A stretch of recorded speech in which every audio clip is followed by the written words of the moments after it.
Futbolistlarni uchun o'lgu yutish oson bo'lmadi. Ularni qanaqa o'tga yiqilib kiyimlarini qirqiganini ko'rdim va menga formasini bergan O'tkir Yusupovga mana shu sifatli parashokni dastavka qilib yuborishga qaror qildim. Keyingi golni darvozaga shundoq qaramasdan tiqib tashlagan Eldor Shomurodovga ham parashok chiqarib yuborishga qaror qildim. Abbos, gazini bos. Abbos bilasizlar, kichkina bola bo'lgani uchun kiyimlari ham kichkina, tegida ozgina qopti bo'ladi. Va eng oxirgi dastavkam yaqinda uylangan va xotiniga albatta kerak bo'ladigan eng katta parashokka Abduqodir Husanovga dastavka qildim. Uyga kelganimda esa nyankam ko'zlarini ola-kula qilib kutib oldi. Xuddiki futbolistlarimiz man poylaga tushib futbol o'ynaganga o'xshab kiyimlarimni yag'ir ketmaydigan qilib kelman. Yaxshi brend, eng yaxshi ko'rgan oqshimim.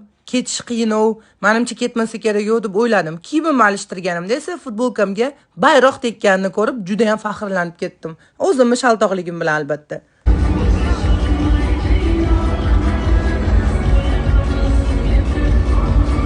Nyankam bilan 1 soatlik muhokama va tortishuvlardan so'ng videolarimni titkilab, qatta shimimni qirqiganimni topdim. Nyankam aytdim: "Dilnoz opa, siz cho'chimang, men sizga hozir bitta parashok beraman.